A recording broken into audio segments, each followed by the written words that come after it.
ನಮಸ್ಕಾರ ಸ್ನೇಹಿತರೆ, ಮತ್ತೆ ನಿಮಗೆ ಸ್ವಾಗತ ಇವತ್ತಿನ ಬ್ಲಾಗ್ಗೆ. ಇವತ್ತು ಕೃಷ್ಣ ಹೇಳಿರುವ ಮಾತುಗಳು ಮತ್ತು ಇತರ ಉತ್ತಮ ನುಡಿಗಳು ಮತ್ತು ಜೀವನಕ್ಕೆ ಚೈತನ್ಯ ತರುವ ಒಂದು ಸಮಯವನ್ನು ನಿಮ್ಮ ಜೊತೆ ಕಳೆಯಲು ಬಯಸುತ್ತೇನೆ. ಬನ್ನಿ ಸ್ಟಾರ್ಟ್ ಮಾಡೋಣ. ಇವತ್ತೊಂದು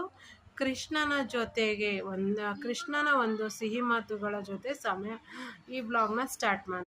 ಯಾರದ್ದೋ ನೆನಪು ನಿಮ್ಮನ್ನು ಮತ್ತೆ ಮತ್ತೆ ಕಾಡುತ್ತಿದ್ದರೆ ಅವರ ಹೃದಯದಲ್ಲಿ ನೀವಿದ್ದೀರಾ ಎಂದು ಅರ್ಥ. ಮಾತನಾಡಲಿಲ್ಲದಿದ್ದರೆ ಮರೆತೆ ಎಂದು ತಿಳಿಯಬೇಡಿ. ಈ ಮೌನಕ್ಕೆ ಕಾರಣ ನೀವೆಂದು ಮರೆಯಬೇಡಿ. ನಿನ್ನಿಂದ ಯಾರಿಗೂ ನೋವಾಗಬಾರದೆಂದು ಪ್ರತಿ ಹೆಜ್ಜೆಯನ್ನು ಮುಂದೆ ಇಡುವ ಮುನ್ನ 1000 ಸಾರಿ ನೀನು ಯೋಚಿಸಲೇಬೇಕು. ಯೋಚಿಸಿ ಮುಂದುವರಿಯುತ್ತೇನೆ. ಆದರೂ ಸಹ ಅದು ಹೇಗೋ ಗೊತ್ತಿಲ್ಲ, ಕಡೆಯಲ್ಲಿ ಎಲ್ಲರ ದೃಷ್ಟಿಯಲ್ಲೂ ನಾನೇ ಕೆಟ್ಟವನಾಗಿ ಉಳಿದು ಬಿಡುತ್ತೇನೆ ಅಲ್ಲವೇ?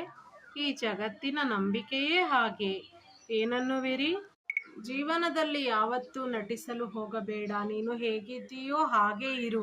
ಯಾರನ್ನೂ ನೆಚ್ಚಿಸಲು ಪ್ರಯತ್ನಿಸಬೇಡ. ಯಾಕೆಂದರೆ ನಟನೆ ಒಂದು ಬಾರಿ ಅಭ್ಯಾಸವಾದ ಜೀವನ ಪೂರ್ತಿ ನಟಿಸುತ್ತಲೇ ಇರಬೇಕಾಗುತ್ತದೆ.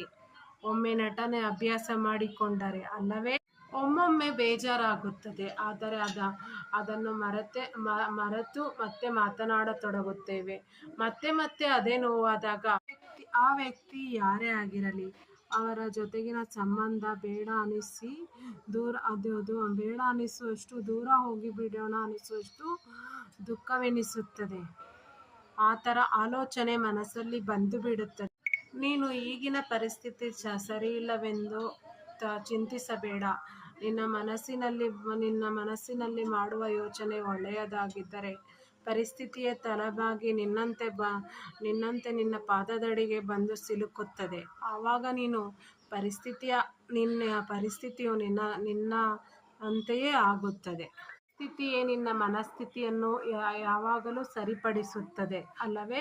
ಒಬ್ಬರನ್ನು ಬಿಟ್ಟು 100 ಜನರೊಂದಿಗೆ ಮಾತನಾಡ್ಕೊಂಡಿರ್ತಾರಲ್ಲ, ಅವರು ಸಂತೋಷವಾಗಿಯೇ ಇರುತ್ತಾರೆ. ಅದೇ 100 ಜನರನ್ನು ಬಿಟ್ಟು ಒಬ್ಬರನ್ನೇ ಹುಚ್ಚರ ಥರ ಹಚ್ಚಿಕೊಂಡಿರ್ತಾರಲ್ಲ, ಅಂಥವರು ಜೀವನದಲ್ಲಿ ಎಲ್ಲರಿಗಿಂತ ಹೆಚ್ಚು ನೋವನ್ನು ಅನುಭವಿಸೇ ತೀರುತ್ತಾರೆ. ಕೊನೆಗೊಂದು ದಿನ ಎಲ್ಲವೂ ಮೌನ. ಕೋಪ ತಾಪ ಎಲ್ಲವನ್ನು ಇಲ್ಲೇ ಬಿಟ್ಟು ಆಸ್ತಿ ಅಂತಸ್ತನ್ನು ನಿನ್ನವರಿಗೆ ಕೊಟ್ಟು ದ್ವೇಷವನ್ನು ಬೂದಿಯಲ್ಲಿ ಸುಟ್ಟು ನಿನ್ನವರು ಕಳಿಸುವರು ಕಣ್ಣೀರಿಟ್ಟು. ಏನಂತೀರಾ? ದೇಹವನ್ನು ಹಣಕ್ಕಿಂತಲೂ ಹೆಚ್ಚಿನದಾಗಿ ರಕ್ಷಿಸಿಕೊಳ್ಳಬೇಕು.